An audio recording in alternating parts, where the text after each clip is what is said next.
দেখুন আমরা তো দেখলাম যে কিভাবে ভারত প্রত্যাঘাত করলো এবং সেখানে কিন্তু শুধুমাত্র জঙ্গি ঘাঁটিগুলোকে টার্গেট করা হয়েছিল, কিন্তু তার বদলা হিসেবে পাকিস্তান কাপুরুষোচিত কাজ করলো। সীমান্ত এলাকায় নির্বিচারে গ্রামগুলোতে অসহায় মানুষের উপর, নিরীহ মানুষের উপর, সেই নিরীহ মানুষের গ্রামগুলিকে টার্গেট করে একের পর এক গুলি চালিয়েছে। সেখান থেকে স্বাভাবিকভাবে আমাদের সহকর্মী তিনি পৌঁছে গিয়েছিলেন, তিনি সেখান থেকে প্রতিবেদন তুলে ধরেছেন। দেখুন, इस समय मैं मौजूद हूं रजौरी इलाके में। यहां पर पाकिस्तान की तरफ से सीज फायर का उल्लंघन किया गया है और तस्वीरों में आप देखिए कि किस तरीके से रिहायशी इलाकों में पाकिस्तान ने गोले दागे हैं। यहां पर आप देख सकते हैं कि किस तरीके से भारी नुकसान जो है वो इस इलाके में हुआ है। दरअसल कल भारत ने पाकिस्तान से बदला ले लिया है। बदला है पहलगाम में मारे गए निर्दोष लोगों का, बदला है आतंकवाद जिस तरीके से पाकिस्तान यहाँ पर फैला रहा था। 9 जगहों पे स्ट्राइक जो है भारत ने की है, वहीं पाकिस्तान बौखला गया। पाकिस्तान की तरफ से लाइन ऑफ कंट्रोल पर सीज फायर का उल्लंघन किया गया और साथ में आर्टिलरी के जरिए जो है रिहायशी इलाकों में गोले जो है वो दागे गए। तस्वीरों में आप देख सकते हैं कि कितना ज़्यादा नुकसान यहाँ पर इन घरों को उठाना पड़ा है। यहाँ पे आज स्प्लिंटर के जो निशान हैं वो आप चारों तरफ देख सकते हैं। कुछ गांव वाले भी हमारे साथ मौजूद हैं, उनसे बात करेंगे।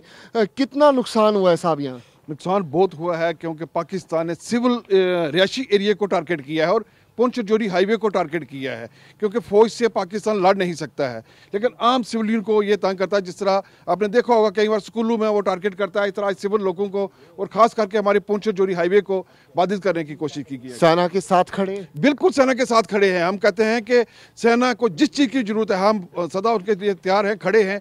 हमें भी बुलाएं, हमें बॉर्डर पर लेके जाए, हम खुद लड़ेंगे। तो ये देखिए रिहायशी इलाके में गांव वाले बता रहे हैं कि पूरी तरीके से सेना के साथ खड़े हैं, लेकिन हालात आप देखिए कि किस तरीके से तनावपूर्ण यहाँ पे बने हुए हैं।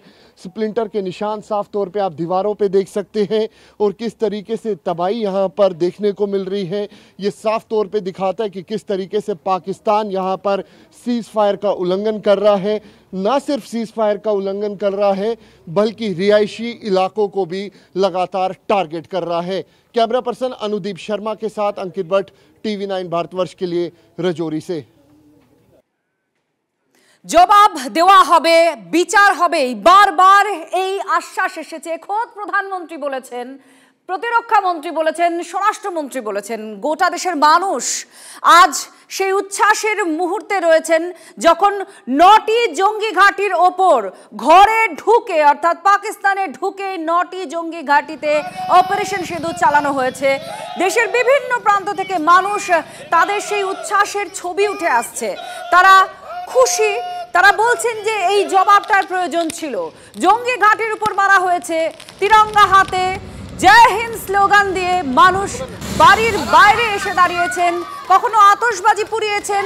সেই উচ্ছ্বাসের ছবি সামনে এসেছে দেশের বিভিন্ন প্রান্ত থেকে, যার মধ্যে আমাদের রাজ্যের পুরুলিয়ার ছবি আপনারা দেখতে পাচ্ছেন, যেখানে মানুষজন তারা তিরঙ্গা হাতে, অর্থাৎ আমাদের জাতীয় পতাকা হাতে নিয়ে আতশবাজি জ্বালিয়ে তারা শামিল হয়েছেন যে হ্যাঁ এই হচ্ছে জবাব, বদলা নিয়েছে ভারত। আজকে যে আনন্দ আপনাকে কি বোঝাবো, আপনাকে রাত ভোর জেগেছিলাম এই দিনটা দেখার জন্য। আজকে যে সিঁদুর, মায়েদের সিঁদুর, সেই সিঁদুরের অ্যাকশন সিঁদুর দিয়ে হয়েছে অপারেশন সিঁদুর। তার জন্য আপনারা কিভাবে সেলিব্রেট করছেন?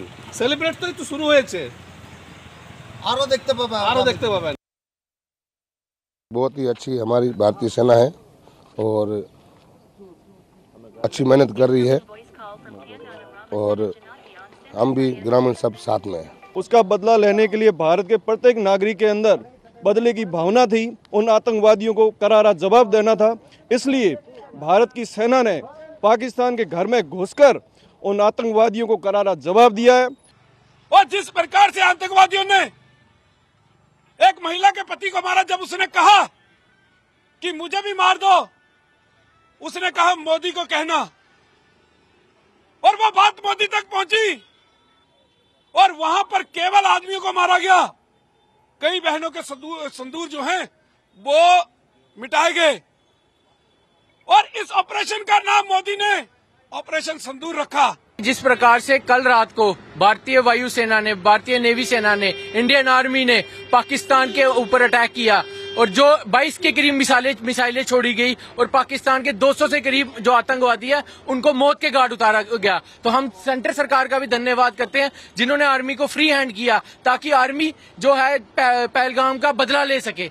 और इसी के लिए हम यही कहते हैं कि घर पे घुस के मारा है, कब्र तुम्हारी खोदी है, भारत की धरती में बैठा बाप तुम्हारा मोदी है।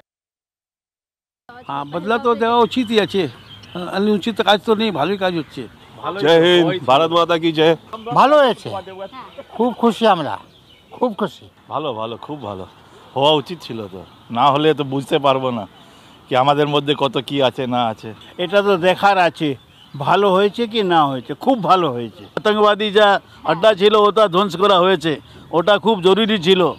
আর যত আছে ওটাও সব ধ্বংস করতে হবে। ये इंडिया ने सही किया, इन्हें तो और भी करना चाहिए, इन्हें छोड़ना नहीं चाहिए। जो एक भी बचा होगा ना, एक भी आतंकवादी को नहीं छोड़ना चाहिए। দেখুন, এই মুহূর্তে দাঁড়িয়ে গোটা দেশের মানুষ এক, অপারেশন সিঁদুর সকলকে এক করেছে।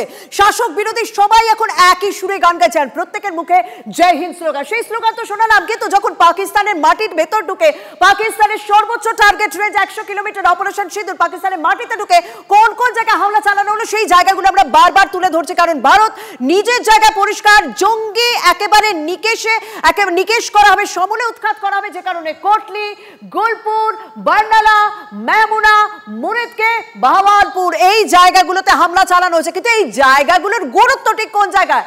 দেখুন, কোটলির গুরুত্ব যদি বলতে হয়, সেটা রাজৌরি থেকে 15 কিলোমিটার দূরে লস্কর ট্রেনিং ক্যাম্প ছিল, যে রাজৌরির ছবি কিছুক্ষণ আগে আপনাদের সামনে তুলে ধরলাম, কিভাবে সাধারণ মানুষের উপর নির্বিচারে গুলি চালাচ্ছে পাকিস্তান।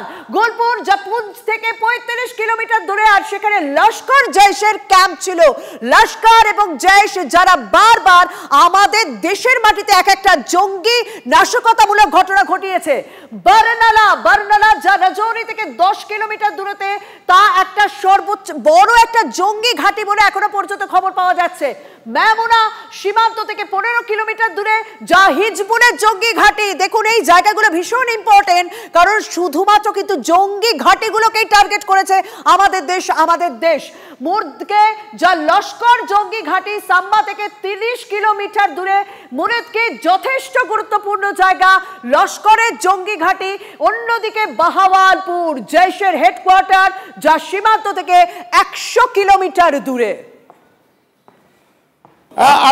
আমরা প্রথমে তাহলে মুজাফফরবাদ দিয়ে চলে যাই। দুটো স্ট্রাইক হয়েছে ওখানে, মুজাফফরবাদে দুটো স্ট্রাইক হয়েছে। একটা হচ্ছে সাওয়াই নাল্লা ক্যাম্প, এটা লস্করে তৈবার ক্যাম্প, এবং সৈয়দনা বিলাল ক্যাম্প, এটা জৈশে মোহাম্মদ ক্যাম্প। এই দুটো মুজাফফরবাদ।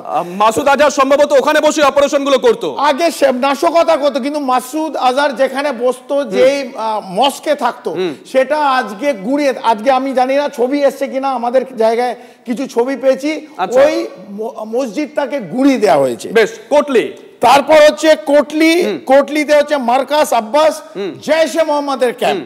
তারপর হচ্ছে গুলপুরে আমাদের হচ্ছে হিজবুল মুজাহিদ্দিনের ক্যাম্প।